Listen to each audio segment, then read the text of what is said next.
Tonight, more violence on the TTC shocks riders in the city. People were rushing out and a lot of people were like confused. We were trying to get in and then people were shouting from the outside like, don't get in. From eyewitness accounts to what police have to say, we'll update you on the subway stabbing attack that left a man with serious injuries. Here, what do you need? The superintendent and his wife are amazing. Plus, how building management is responding after residents of a downtown condo are stuck in their units for days after a destructive fire. We come here every year. We love it. It's part of the neighborhood. And all that jazz. We'll show you what the kickoff looks like at the Beaches Jazz Festival this weekend. Good evening, I'm Chris Glover. One man has serious injuries after a stabbing that happened on a subway train as it approached Eglinton Station this afternoon. A suspect remains outstanding. The subway train was full of passengers, many of whom saw the jarring incident. And a warning, some of the video in this story may be disturbing to some. Greg Ross has our top story tonight. Police tell us that this happened over the noon hour. We're told that they received a call about a man suffering from stab wounds here at Eglinton Station. That man was rushed to hospital with life-threatening injuries. He has since been upgraded to stable condition. Now, there is a video circulating on social media that appears to show this altercation. We have not verified this video, although police tell us that they are aware of it. In the video, which is shot on a cell phone, you can see a physical altercation between two men. And then at one point, one of the men begins to turn and run away, screaming for help. It appears that he has blood on his white T-shirt. Now, many of the other riders at the time are seen running in the opposite direction, trying to get away from this altercation. We spoke with police. Here is what they had to say about what happened. It appears that there was a verbal disagreement between the suspect and the victim prior to the stabbing occurring. The suspect's description is male, black, approximately 5'10" to 6 feet tall, bald, wearing black jeans, a green hooded sweatshirt, and black and gold sunglasses. Police tell us that the suspect then fled the scene when the train pulled into Eglinton Station here, and it created quite a chaotic scene because many of those riders who witnessed the altercation also began fleeing in all different directions. We spoke with one witness who was here waiting to get on that train when it arrived at the station.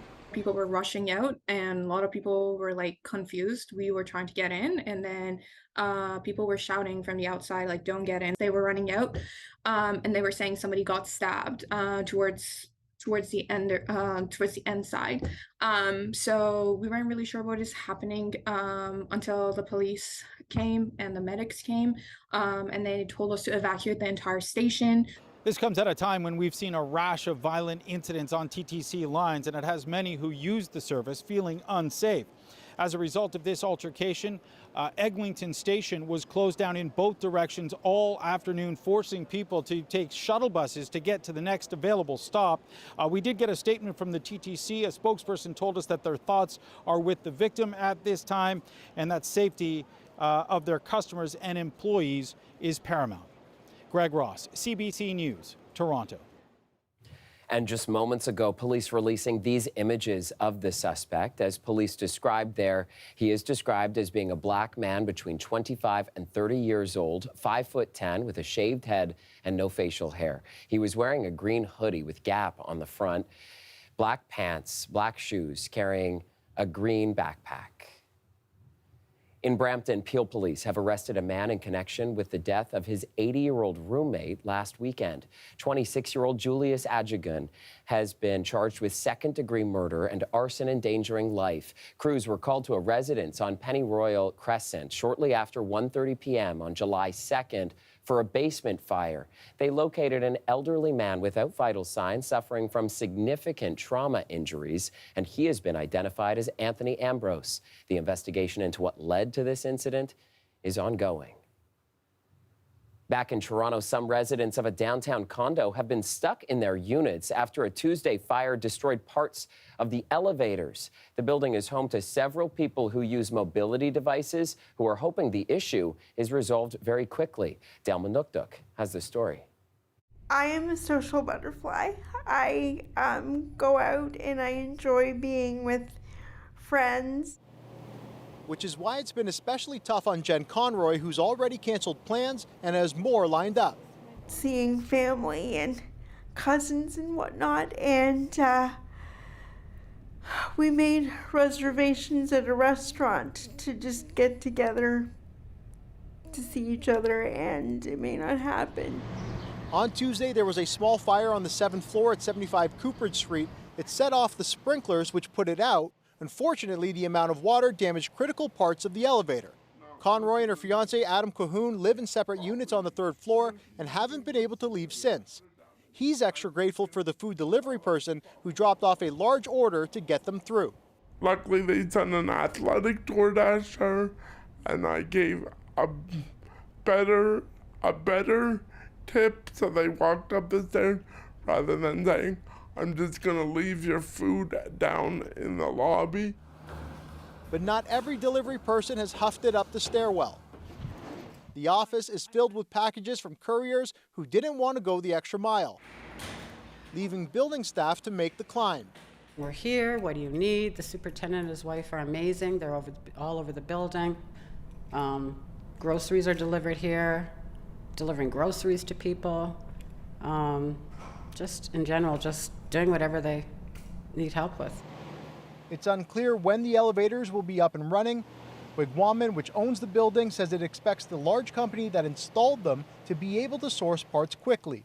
Until then, Conroy and Cahoon will have to wait, but at least they have each other. Being close to my fiance is really comforting. Dale Manukduk, CBC News, Toronto.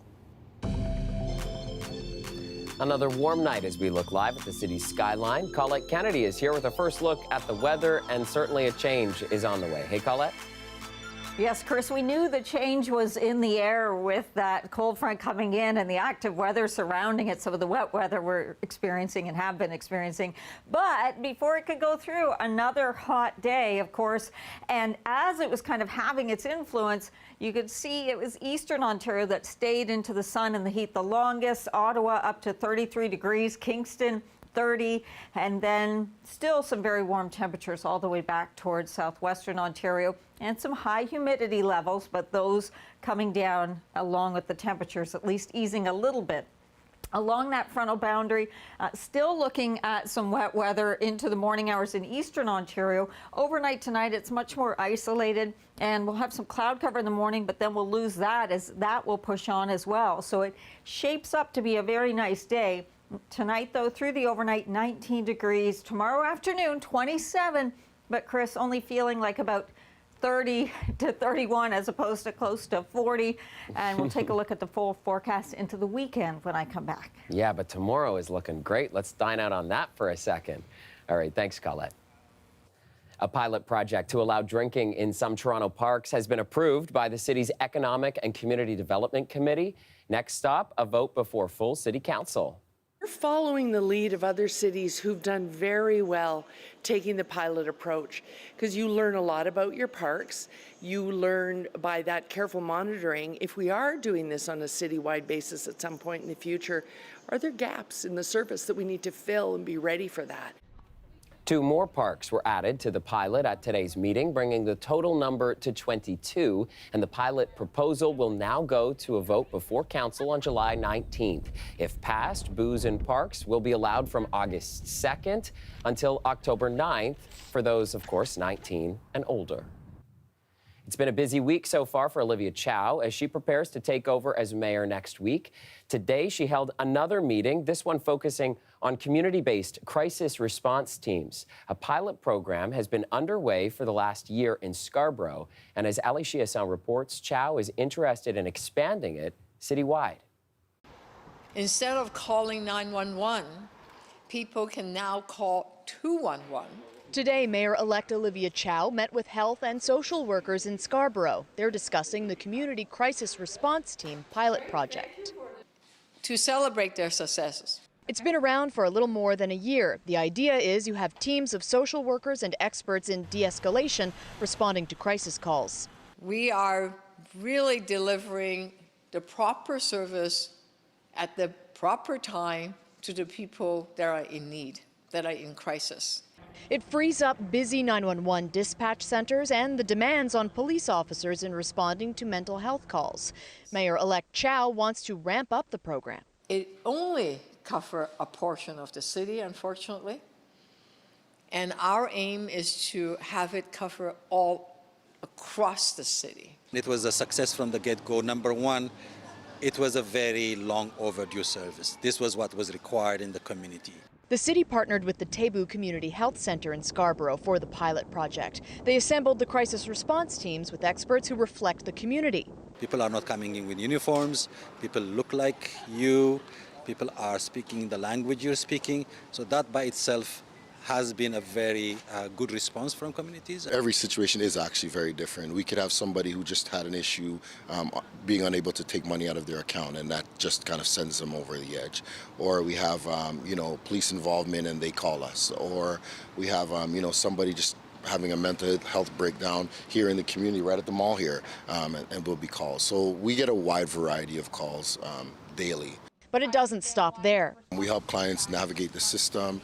We help them find housing, financial assistance, lawyers. We typically stay involved with a client for about three months, and then we hand them off to the various agencies because we don't actually have resources. We look for resources for these clients. What did you make of the meeting, having Olivia Chow there, actively participating? It's nice to have somebody who seems to get it. A report on the pilot project's success in Scarborough is due in the fall. It will also look at the feasibility of rolling it out across Toronto. Ali Chiasson, CBC News, Toronto.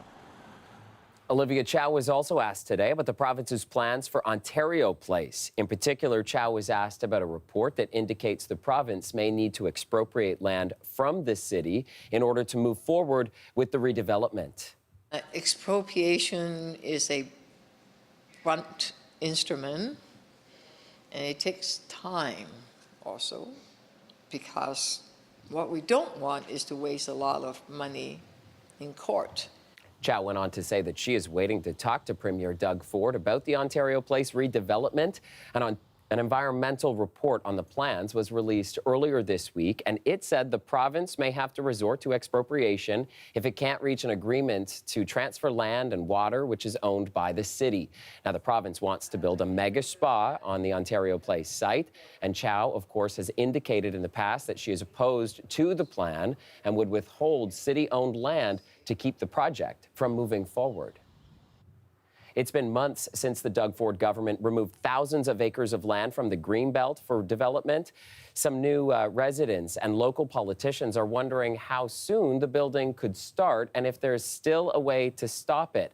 Lorenda Redekop was in Pickering today, where tens of thousands of homes are planned on previously protected land. It's lush farmland now, set to be turned into a housing community, part of what was the Duffins Rouge Agricultural Preserve, known as DRAP to locals, no longer protected. They plan to put 30,000 homes here. Just in this whole big section? Much larger than what you see. Larry Noonan has led walks nearby for decades and says he's seen stakes go up already. I feel annoyed because this is not supposed to be a done deal yet. It's basically right across the road from part of the Rouge National Urban Park. People should not be real close to where these animals and others live, and that's what's going to happen if this goes through. TAC Developments, owned by the DeGasperis family, confirms Phase 1 will be 1,200 homes. It'll be called Cherrywood, near a hamlet with the same name, where you can see the opposition. TAC says various experts are already on site doing studies on environmental impact and protection. Pickering's mayor says zoning and permitting are likely just a couple months away. Stakes might be up, but certainly there have been no tractors or moving of dirt because the zoning doesn't allow for it at this point. It's zoned for agriculturals. He says the area needs more housing, but wants more transparency about the process. My biggest worry is we get stuck with holding the bag in terms of infrastructure. You know, we're probably looking at potentially $1 billion of infrastructure just for our city of requirement. TAC says developers will pay for infrastructure connected to community development. Under the province's plan for more housing, the project has to have significant progress on approvals by the end of this year, with home construction starting by 2025.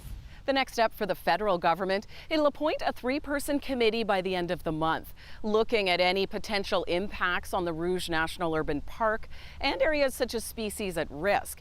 The committee will have 18 months to make its recommendations, but the government confirms its work won't require any projects be put on hold.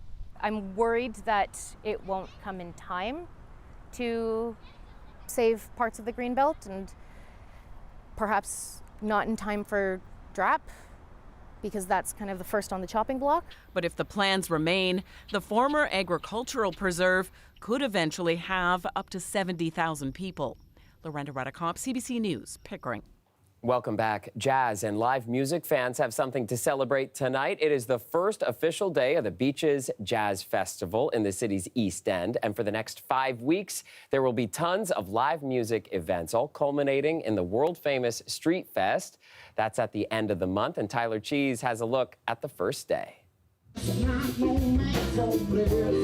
It's a strong start for the Beaches Jazz Festival as Steinwall takes the stage. And you just see everybody else here having a good time, living their lives, enjoying music, enjoying food. It's just like a real reminder that this is our community and that we're here.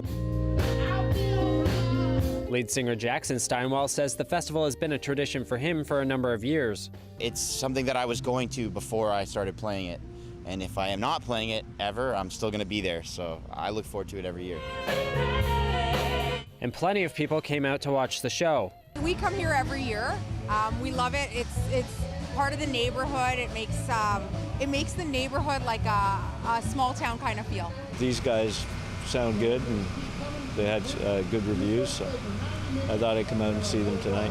We were just walking through the neighborhood and it just stopped raining and we went and grabbed a bite to eat around the corner, and then we heard the jazz music and we thought we'd stop by. As you can see, things are in full swing here in Jimmy Simpson Park. The sounds of Leslieville and Riverdale is the first of many jazz festival events, and it's on all weekend until Sunday night. It brings the residents, businesses, and musicians all together. It's a collaboration that really lifts their spirits, and it's a celebration of their community, and it's a vacation here in Toronto for them.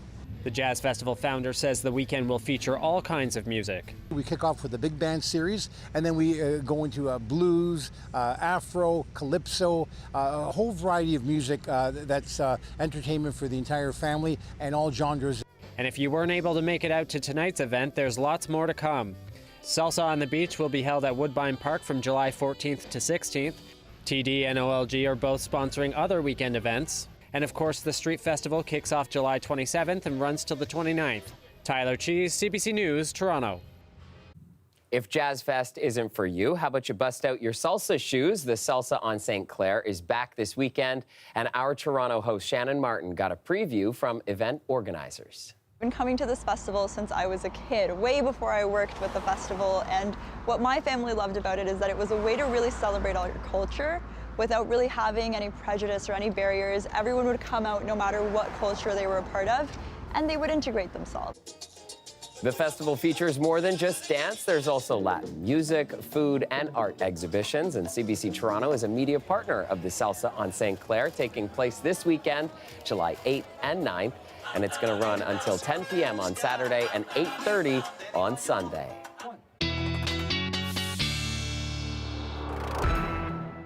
So much going on this weekend. Let's get back to Colette for a look at the long-range forecast. And Colette, it looks like a really nice day on tap for tomorrow.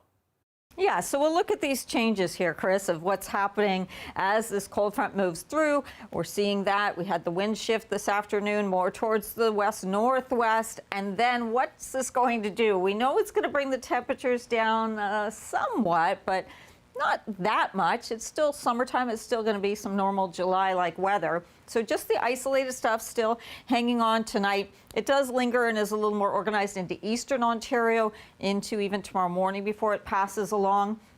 The temps and the humidity easing. So I said the temperature's back towards normal. There'll still be a little bit of a humidex value. You'll be adding on 3 or 4 to get to that, but it's not going to be as oppressive as it's been in the upper 30s and close to 40 with those humidex values.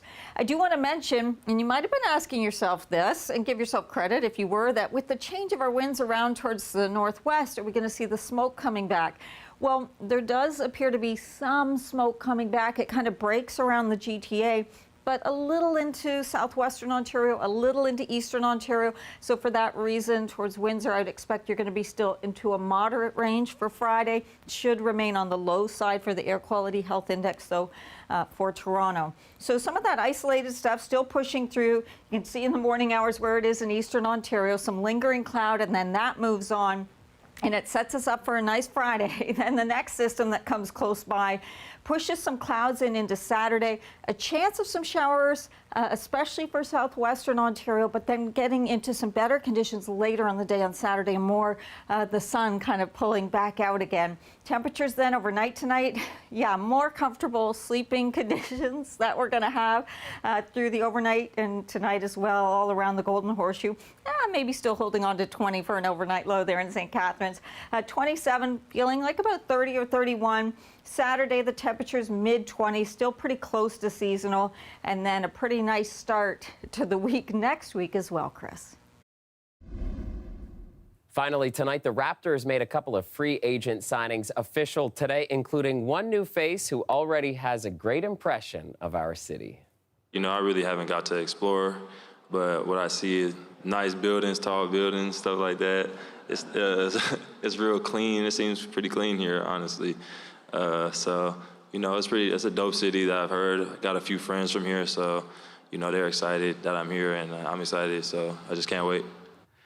Jalen McDaniels is the newest member of the Raptors. The 6'9" forward will add to the team's wing depth, providing more versatility and defense. The team also re-signed center Jakob Poeltl to a 4-year, $80 million contract. He is expected to be part of the team's long-term plans. And that's our show for you tonight. Thanks so much for watching. Maribel Tarouk has your next local newscast tomorrow at 6, and Shannon Martin has you covered tomorrow night at 11. Have a great night, everyone.